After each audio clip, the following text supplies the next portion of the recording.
क्या middle east सच में एक ऐसे बड़े युद्ध की ओर बढ़ रहा है जहां होर्मुज और बाब अल मंदेब जैसे समुद्री रास्ते सिर्फ क्षेत्रीय नहीं बल्कि पूरी दुनिया की अर्थव्यवस्था को हिलाकर रख सकते हैं, या फिर ये सब सिर्फ एक रणनीतिक दबाव, डर और कूटनीतिक खेल है जिसमें हर देश अपनी ताकत दिखा रहा है। इसी बड़े सवाल के बीच अंतर्राष्ट्रीय हालात लगातार तेजी से बदलते दिख रहे हैं और तनाव हर बीतते दिन के साथ बढ़ता ही जा रहा है। रिपोर्ट्स के मुताबिक सऊदी अरब अमेरिका पर लगातार दबाव बना रहा है कि हॉर्मुज स्ट्रेट में किसी भी तरह की नाकेबंदी, सैन्य टकराव या तनावपूर्ण कार्रवाई से बचा जाए, क्योंकि रियाद को सबसे ज्यादा डर इसी बात का है कि अगर हालात बिगड़े और ईरान ने जवाबी कार्रवाई में सिर्फ हॉर्मुज ही नहीं बल्कि दूसरे समुद्री रास्तों को भी प्रभावित करना शुरू कर दिया तो इसका असर सिर्फ खाड़ी देशों तक सीमित नहीं रहेगा बल्कि पूरी दुनिया की तेल सप्लाई चेन, शिपिंग रूट्स और ग्लोबल इकोनॉमी पर सीधा झटका लगेगा। दूसरी तरफ ईरान लगातार ये दावा कर रहा है कि उसके समुद्री क्षेत्र और उसके आसपास की किसी भी तरह की सैन्य या विदेशी गतिविधि उसकी संप्रभुता का खुला उल्लंघन है और इसे किसी भी स्थिति में स्वीकार नहीं किया जाएगा। ईरान के राजनयिक प्रतिनिधियों ने संयुक्त राष्ट्र को आधिकारिक पत्र भेजकर कहा है कि होर्मुज क्षेत्र में जो भी सैन्य दबाव बनाया जा रहा है वो अंतर्राष्ट्रीय समुद्री कानूनों और यूएन चार्टर के खिलाफ है और इससे क्षेत्रीय स्थिरता पूरी तरह खतरे में पड़ सकती है। साथ ही ईरान की तरफ से ये भी साफ संकेत दिए जा रहे हैं कि अगर दबाव और सैन्य उपस्थिति बढ़ती है तो वो जवाबी कार्रवाई करने से पीछे नहीं हटेगा और इसके लिए वो पूरी तरह तैयार स्थिति में। और इसी बीच चीन में भी कूटनीतिक हलचल बेहद तेज हो चुकी है और बीजिंग अब एक बड़े डिप्लोमेटिक सेंटर के तौर पर सामने आ रहा है, जहां मिडिल ईस्ट संकट को लेकर लगातार बैठकों का दौर चल रहा है। बीजिंग में स्पेन के प्रधानमंत्री की मौजूदगी और उनके साथ संयुक्त अरब अमीरात के क्राउन प्रिंस की उच्चस्तरीय बैठक ने इस पूरे समीकरण को और भी ज्यादा जटिल बना दिया है।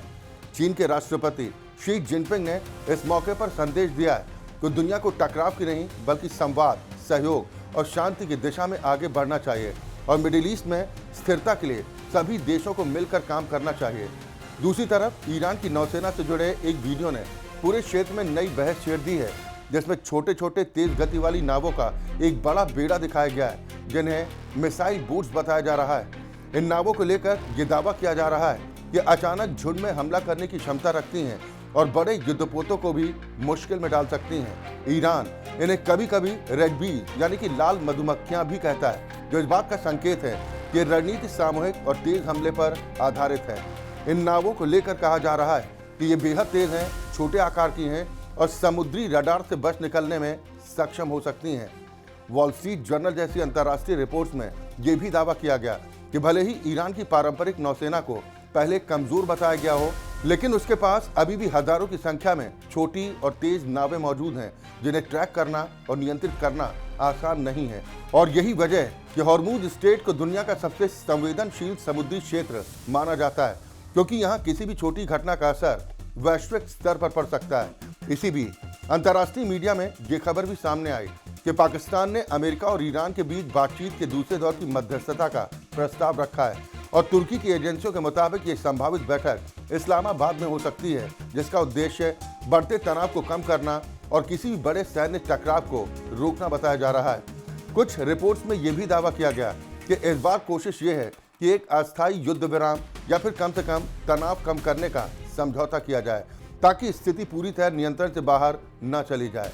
इसी पूरे घटनाक्रम के बीच सबसे बड़ा सवाल अब ये उठता है कि क्या वाकई हॉर्मुज पर कोई वास्तविक नाकेबंदी की स्थिति बनने जा रही है या फिर ये सिर्फ सैन्य बयानबाजी, मनोवैज्ञानिक दबाव और रणनीतिक धमकियों का दौर है जिसमें हर पक्ष अपने अपने हित साधने में जुटा है। ईरान की तरफ से लगातार ये कहा जा रहा है कि हॉर्मुज कोई सोशल मीडिया ब्लॉक नहीं जिसे आसानी से बंद या खोल दिया जाए, बल्कि ये एक बेहद गंभीर और वैश्विक अर्थव्यवस्था से जुड़ा हुआ रणनीतिक रास्ता है जिसका असर हर महाद्वीप पर पड़ सकता है। साथ ही बात अल मंदेब स्ट्रेट का नाम भी लगातार सामने आ रहा है, जो लाल सागर और एडन की खाड़ी के बीच स्थित एक बेहद संकीर्ण और खतरनाक समुद्री रास्ता है,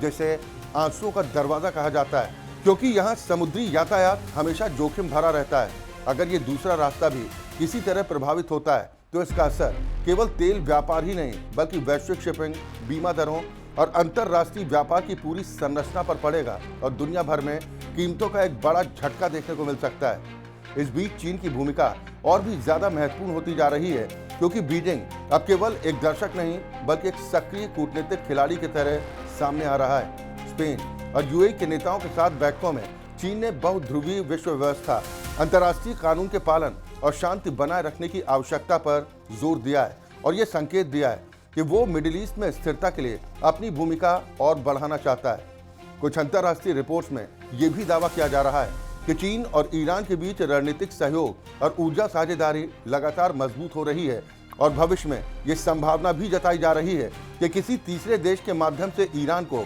सीमित तकनीकी या सैन्य सहायता दे सकता है। हालांकि इस पर कोई आधिकारिक पुष्टि नहीं है। दूसरी तरफ अमेरिका ने भी इस क्षेत्र में अपनी सैन्य मौजूदगी को और बढ़ा दिया है और युद्धपोतों की तैनाती के साथ साथ निगरानी और गश्त को भी तेज कर दिया है।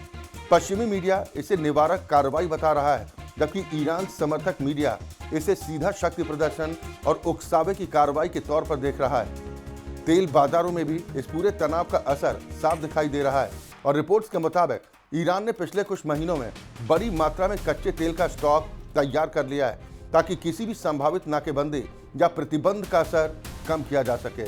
कुछ विशेषज्ञों का मानना है कि अगर ये तनाव लंबे समय तक चलता है तो वैश्विक तेल कीमतों में तेज और अप्रत्याशित उछाल देखने को मिल सकता है, जिसका असर हर देश की अर्थव्यवस्था पर पड़ेगा। कुल मिलाकर पूरा परिदृश्य बेहद संवेदनशील और जटिल बन चुका है, जहां एक तरफ कूटनीतिक बातचीत और शांति प्रयास जारी हैं, तो दूसरी तरफ सैन्य शक्ति प्रदर्शन, बयानबाजी और रणनीतिक दबाव लगातार बढ़ता जा रहा है। ऐसे में सबसे बड़ा सवाल यही रह जाता है कि क्या ये पूरा संकट बातचीत और समझौते से सुलझेगा या फिर मिडिल ईस्ट एक नए और बड़े भू राजनीतिक संघर्ष की तरफ बढ़ रहा है, जहां असर सिर्फ इस क्षेत्र तक सीमित नहीं रहेगा बल्कि पूरी दुनिया को अपनी चपेट में ले सकता है।